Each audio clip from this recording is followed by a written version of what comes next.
بسم الله الرحمن الرحيم السلام عليكم ورحمة الله وبركاته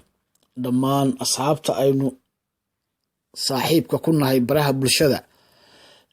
فيسبوك إيا يوتيوب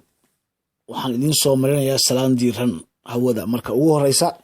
مركا حيقا وحان ربا إن آن إدين لو ذاك برنامج شرع كوبان أو آن سيدا أو بنوين أو آن كذا حالي دونو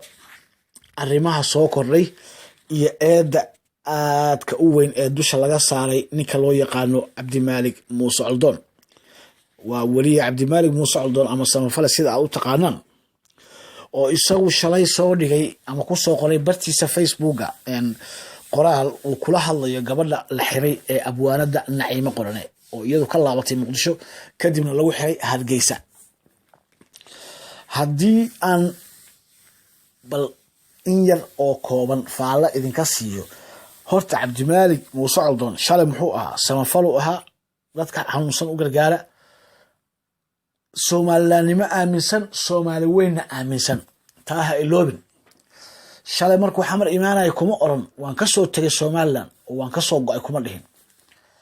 balse wuxuu yimid Muqdisho doorashadii farmaajo waxay gelisay farxad qaybtiisu ka qaatay ha iloobin taas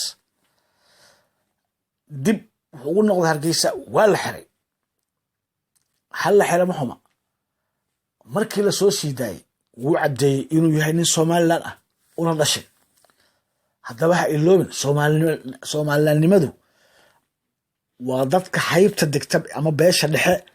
ee waqooyi galbeed wuuna ka soo jeedaa Ilaah baana ka dhaliyay maanta waxaan arkayaa dad badan oo aad u cambaaraynay warniyow yaan la degdegin yaan la isku fogaan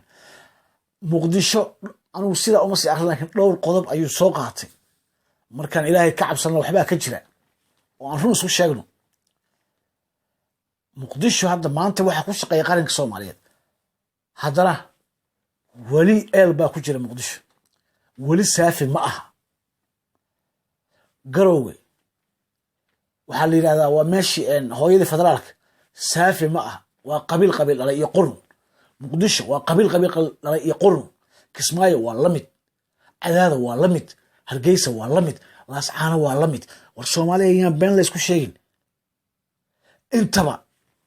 Ethiopia markay u baaqdo ama ay